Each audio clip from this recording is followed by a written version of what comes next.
All right, so the demons over on Fox News decided to stoop to a new low, this time going after homeless people on behalf of corporate America, because that's just what they do, is target the most vulnerable people in society in order to perpetuate the current economic hierarchy that we have in this country. So I'm just going to go ahead and jump into this clip. I don't think we'll finish it, but I'm going to have to pause it throughout because there are just so many things in this that are absolutely wild to hear people openly say and have this come out of their mouths. Okay, so let's just start it off here with we got a group of Greg Gutfeld and this guy Jesse Waters and a couple of other Fox News hosts. So let's just go ahead and jump into this.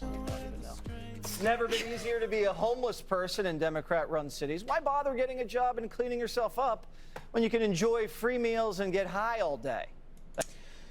Okay, so already pretending as if homeless people in the United States are like privileged or that they have it so good or something like that in Democratic run cities. And really, we're talking about liberal run cities, right? We're not talking about, as they would probably portray it, like these radical Marxist socialist utopias or something like that, right? We're talking about neoliberal run cities where they deploy borderline the same policies as a Republican would in that same position. We're talking about liberals who, like Mayor Eric Adams, who I'm going to get to here in a second, basically 100% are behind the police and their sweeps of encampments and brutalization of homeless people. They are firmly in line with the landlords and the giant corporations within their various cities in order to artificially restrict the supply of housing to keep the prices high and to keep that rent churning in. And these are not people who are legitimately trying to tackle the problem of homelessness in meaningful ways because they are terrified of confronting those powers within these various cities. Okay, so these are not people who are like going out of their way in order to try to, make life easy for homeless people. In fact, it's the exact precise opposite of that, but that's exactly how these Fox schools would, of course, portray the situation, right? But he continues. Thanks to liberal policies, Portland alone has over 700 encampments. And one woman there is actually bragging about the perks of living on the streets. How is it like being homeless in Portland? It's a piece of cake, really. I mean, that's why you probably got so many out here, because they feed you 3 meals a day. You don't have to do but stay in your tent or party, or if you smoke a lot of dope, you can do that. It's like you wake up, you go eat at Blanche, get high. Go eat at Blanche for lunch, get high. Go eat dinner, get high. And that's all you do all day long, every day. Doesn't feel like that's really helping anybody. It's not. That's why you see all the tents. Okay, let's just pause on this real quick because they sent somebody to go interview this homeless woman and basically are using her testimony to exploit the narrative that they are trying to push right now. Now listen, I don't know anything about this woman, her particular life circumstances, how she ended up on the streets or living in a tent, or some of these policies that may be slightly beneficial to her in that given situation. But the idea that they are going to try to push following up with this, that it's because they're getting meals every day, that somehow that's leading to them having some sort of lavish lifestyle or something. She just said, I mean, I don't know if she's personally, dealing with some sort of addiction or something like that, but she was referring to people who are struggling, right? She's referring to people who are, number one, homeless. They do not have stable housing. Number two, are unable to hold a job in order to actually provide, stable meals for themselves as well. And number three, a large amount of them, presumably who she was just referencing, are dealing with some sort of an addiction, right? Or mental health issues, right? So that's not exactly like a perfect testimony to prove your point. If anything, it would be making the argument that, deploying these neoliberal half-assed policies to address these things is not getting to the core root of the problem, which is that we don't have a real housing-first approach to dealing with homelessness. You have to, number one, provide people with housing. Number two, provide people with addiction services and mental health treatment. And number three, provide people with potential economic opportunities, with jobs, etc., right? That's sort sort of like the general pathway in terms of meaningfully addressing the homeless epidemic in the United States. But in order to do that, of course, you would have to confront a lot of these, very powerful interests within these cities, like the corporate landlords, like the big, investors that have huge sway over these city councils, over the mayors, and over these cities, okay? But they're not doing that. So to pretend as if like this is the leftist or socialist response to homelessness and trying to demonstrate how it's been a complete abject failure is just a complete misportrayal of what is actually going on here. I spoke with the homelessness outreach volunteer who shot that video, and he says it's time for some tough love. Sure, someone who's in the middle of their addiction is going to continue to say yes to you if you just keep handing them stuff, right? But what if you stop handing them stuff and says, look, I expect you to meet me halfway now. Change is difficult. But what I found is by giving a homeless person responsibility, they take that responsibility. So you're it's saying beautiful. You usually don't hear that, Greg, from liberal politicians. Well, first, I want to start with the preface that we all have to do, which is we're not talking about people on the street who are there not by choice, right? But however, we are starting to see that is not even close to the majority of homeless, right?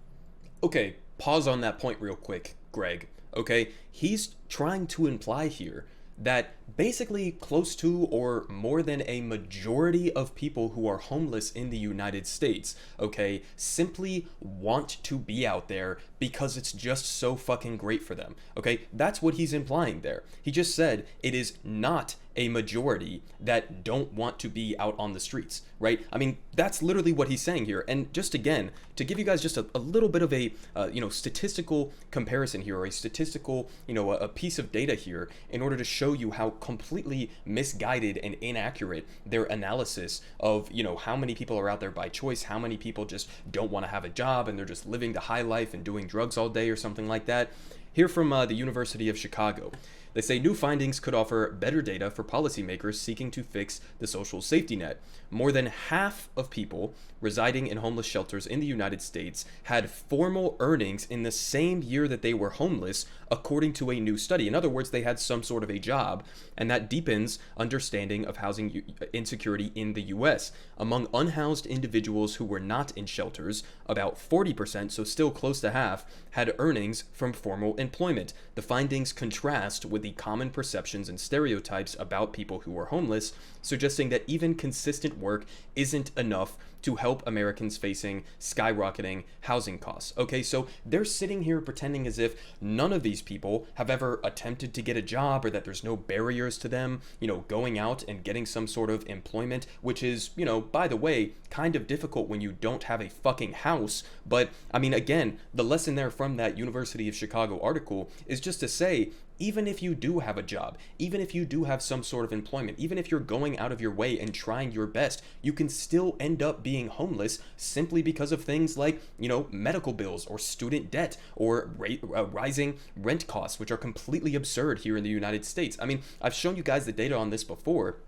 But you can look at a map and recognize, especially if you're somebody who has a family, there is not a single county in the entire United States where somebody working on a minimum wage salary can reasonably afford rent, okay? Not a single county for a 2-bedroom apartment. And there's like less than a handful of counties where that same statistic applies to 1-bedroom rentals. Okay, so even if you are a minimum wage worker, you still are going to be constantly borderline on the verge of losing your housing. So the whole narrative they're trying to portray here, as if they're all just lazy, nobody wants to work, there's no barriers to them just cleaning themselves up and going out and getting a job. It's complete fucking horseshit, okay? But let's see where it goes from here, because trust me, it gets even worse. Right now, it is the transient lifestyle has now become glamping.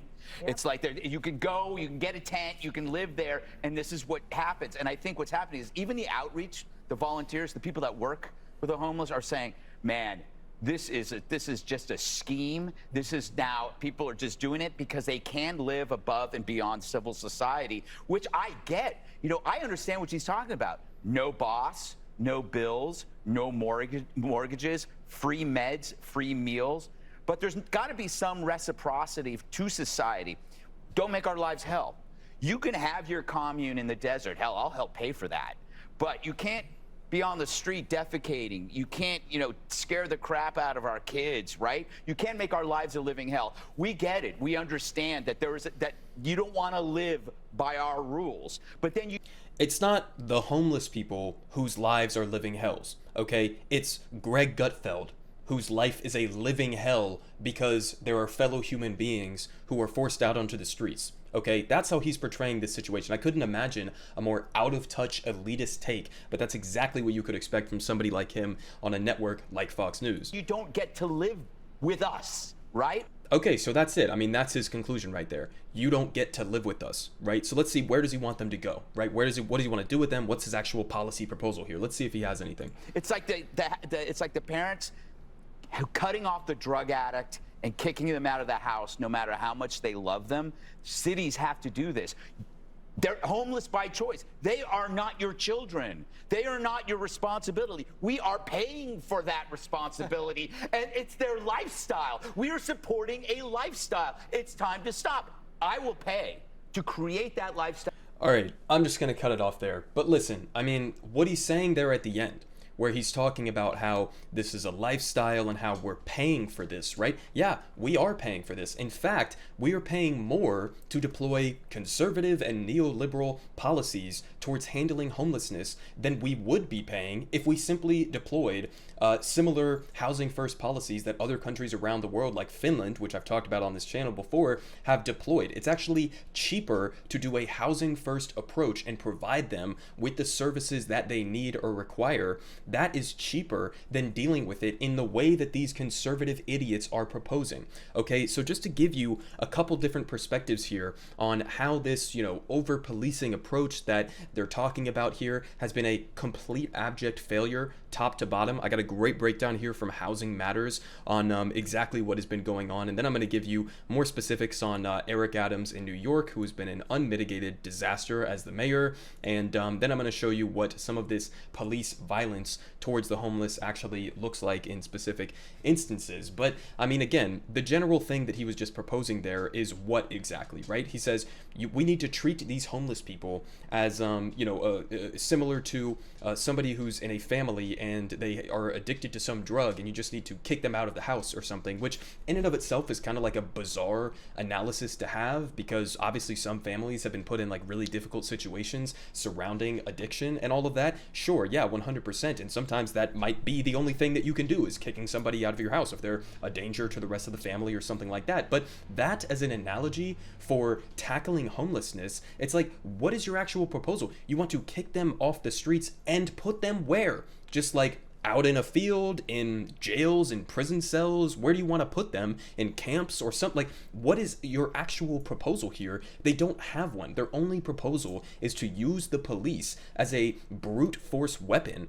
in order to push the homeless people out of the perspective, out of the view of some of these wealthy asshats like those people on Fox News. That's their only solution, and it's not a solution at all. You're just pushing the problem from one place to another and shifting it around without addressing it in any meaningful capacity whatsoever. So let's just go ahead and get into this article here. I think this was a great breakdown. Credit to Rudy Perez here for putting this together. So they say, amid rising inflation and lack of available affordable housing, homelessness has been increasing to crisis levels in the United States. According to the National Alliance to End Homelessness, between 2016 and 2020, there was a 6% jump in overall rates of homelessness. And though the reasons for recent increases in unsheltered homelessness are well researched and documented and include the rise of the cost of living, lack of affordable housing, and lack of resources for people experiencing homelessness. Was any of this addressed in that Fox article? No. The only thing that they addressed was that homeless people somehow have it too good, I guess. None of these actual causes for why people are out onto the streets. And of course, again, you had Greg Gutfeld trying to portray the situation as if like a vast majority of homeless people in this country simply love having to live out on the streets in the freezing cold winter. I mean, it's just completely fucking insane. But these are some of the actual causes of why people are experiencing homelessness. And they say many of the most common responses to homeless encampments are implemented by law enforcement and fail to address the root causes while costing cities substantial amounts of money. So people who experience unsheltered homelessness are more likely to have interactions with law enforcement, such as through homeless encampment sweeps, and this contributes to the revolving door of homelessness and incarceration and other legal system involvement, which places immense financial burden on communities. And evidence suggests alternative solutions such as permanent supportive housing and rapid rehousing, reduced police involvement, and wraparound services are more effective and can help reduce financial burdens on city budgets. So I want to make this point very clear here, okay? This is why I am in favor of something like defunding the police, okay? There is no argument that a conservative could put forward, which was the overarching thing of what Greg was trying to say in that clip, that we're paying for all of this stuff. We're going out of our way. We're providing them with meals and all of this stuff, right? He's saying we're paying too much. We need to, cut back on the budgets towards addressing homelessness and put it towards other things like the police. What this article is explicitly laying out in completely clear terms right now is that it costs more money while not solving the root problem to have the police try to handle this issue. Okay, it is cheaper for city budgets in order to actually solve the root of the problem, which is exactly what they are proposing here. So they say the cost of encampment sweeps versus evidence-based solutions. So in urban areas, homeless encampment sweeps in which law enforcement officers or sanitation workers remove entire communities are a common response to unsheltered homelessness. Sweeps reduce the visibility of homelessness, but evidence show they only further displace unhoused people and do not address its root causes. Sweeps exacerbate negative outcomes for people experiencing homelessness while straining city budgets, and a United States Interagency Council on Homelessness report showed that responding to homeless encampments cost Houston $3.4 million and San Jose $8.5 million. Okay? And they say when addressing the homeless crisis, policymakers should consider using the following alternatives to police responses to homelessness. These alternatives can both improve outcomes for people experiencing homelessness and save cities money. So what are they talking about here? They say, number one, community response teams. Using community response teams can be a cost-effective strategy in addressing homelessness. The Crisis Assistance Helping Out on the Streets program in Eugene, Oregon, dispatches medical and mental health crisis workers instead of law enforcement, who obviously are not equipped to be able to handle that type of thing. And after the program began, the police department saved an average of $8.5 million a year during a 3-year span from 2014 to 2017. And for communities that have implemented community response teams, evidence shows increases in public safety, fewer and lower rates of suicide, and significant drops in the use of emergency departments. So it's more effective in addressing the problem. It increases public safety more than the police handling it does. And you have added benefits on top of that, like lower rates of suicide, right? And less use of emergency departments. Okay, the second one, continuums of care. They say coupled with housing first, continuums of care provide services such as intensive case management, critical time interventions, and assertive community treatment, ACT. These interventions have been shown to reduce the number of days spent homeless as well as alcohol and substance use, and ACT has been shown to be cost-effective compared with standard case management. One 2020 study showed that 69% of the costs of an ACT intervention were offset by savings in other costs such as emergency shelters. Okay, this last one really just sums it up, I think, perfectly in terms of the cost-benefit analysis on how we should actually go about addressing homelessness, right? So they say supportive housing, right? Research shows that it costs taxpayers $31,000 a year to criminalize a single person experiencing homelessness, while the yearly cost for providing supportive housing is $10,000 a year. So it's 1/3 of the fucking cost to just use a housing first approach and give them shelter, okay, at the point of service. It is 1/3 the cost to do that than to continue keeping them out on the streets and using the police to go around and brutalize them. Okay, so there is not even an economic argument to say, oh, well, we can't afford this, or how are we going to pay for that, or blah, blah, blah, blah, blah. Nonsense. It's cheaper, okay? It is a cheaper and more effective approach to addressing this issue. They say in the Urban Institute's evaluation of the Denver Social Impact Bond Initiative, researchers found that program participants experienced fewer interactions with law enforcement, reductions in jail stays and time spent in jail, reduced stays in shelter, and reduced use of short-term or city-funded services such as detoxification services when they receive such housing. So again, this is not that complicated of an issue to solve. Okay, now I don't want to pretend like there's not some percentage of homeless people who do want to live on the streets, right? Maybe that is applicable to some percentage of people, but for the overwhelming majority, we're talking about common sense solutions, right? Housing, addiction services, mental health services, job opportunities. It's not that fucking complicated. It's just that the way that we have structured both our economy under the capitalist mode of production and our government, which has been completely captured by wealthy corporations and billionaires and landlords in this country, the way that we have structured our society in the United States requires homeless people. It requires the constant perpetual threat to workers that you might end up like that person living out on the street if you are not an obedient cog in the machine. This system requires this to exist. Okay, so that's why they double and triple and quadruple and quintuple down on over policing to try to address this issue, is because they don't want to solve the actual problem, because it would, eat into a lot of the profit margins that a lot of these wealthy corporations who bribe our politicians are, using to bolster their wealth. I mean, it's really that simple at the end of the day. And just to give you a more specific example here from New York City under Mayor Eric Adams, who has again been an unmitigated disaster as the mayor and is essentially just like a very far right-wing conservative, especially when it comes to issues like this. He's a former cop himself, of course, but they say here from the Gothamist, Mayor Adams' homeless encampment sweeps resulted in just 115 people entering New York City shelters, which again are shelters and aren't really solving the underlying problem of a lack of housing availability to people who can't afford it, right? But they say, as Mayor Eric Adams ratchets up his administration's approach to tackling street homelessness, city data shows that only about 5% of homeless people caught up in the mayor's encampment sweeps entered the shelter system as a result. And they say the latest city stats offer a glimpse into the Adams administration's tactics to tackle the rise in homelessness that has befallen the mayor during his first year in office. On Tuesday, Adams ramped up his approach, announcing that the city will involuntarily hospitalize people suffering from mental illness, even if they pose no overt threat to themselves or others.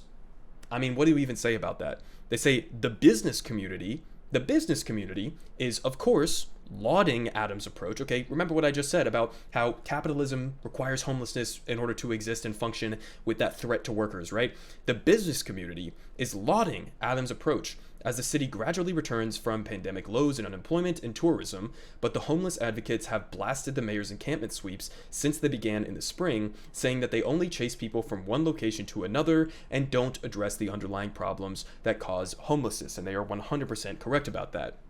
They got a quote here saying, "Sweeps are traumatizing and downright violent. The thousands of sweeps that the city has conducted are horrific and are part and parcel of the city's war on the poor and homeless New Yorkers," said Kareem Walker, an organizer and outreach worker at the Safety Net Project of the Urban Justice Center. And they say, "We know what it takes to address homelessness. Stable housing, surprise, surprise. Oh, wow, this is such a complicated issue, right?"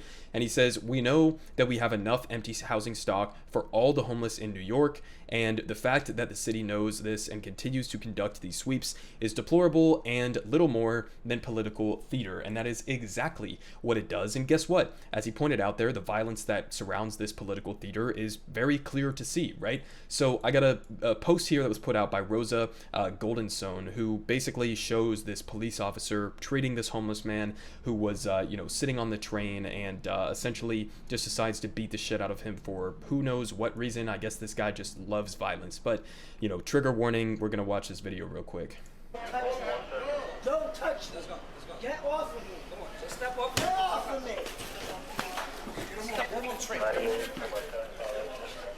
Come.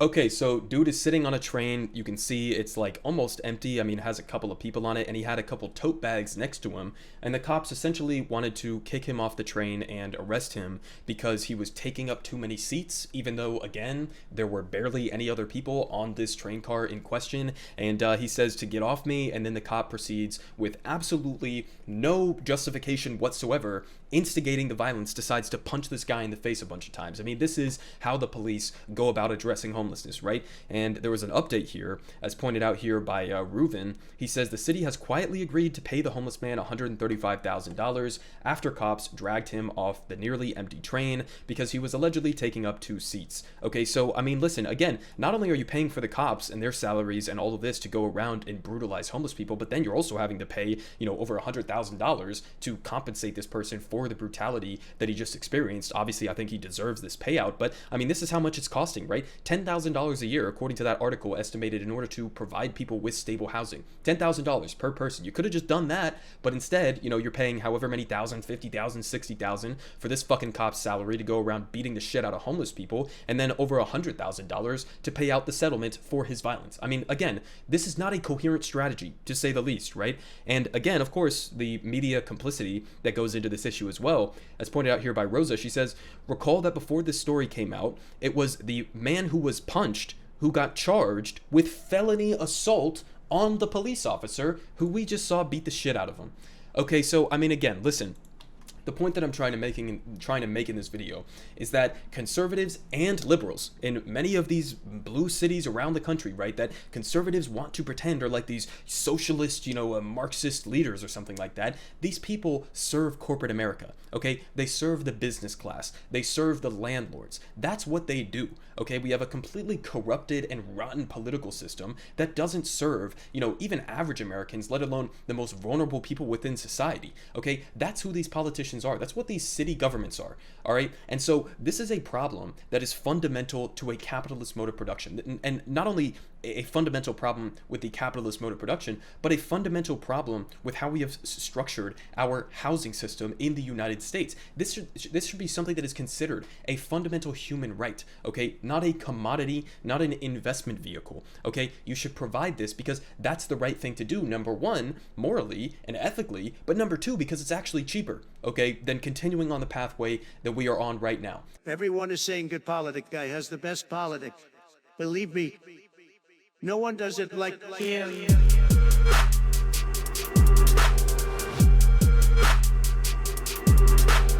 Believe me, everyone is saying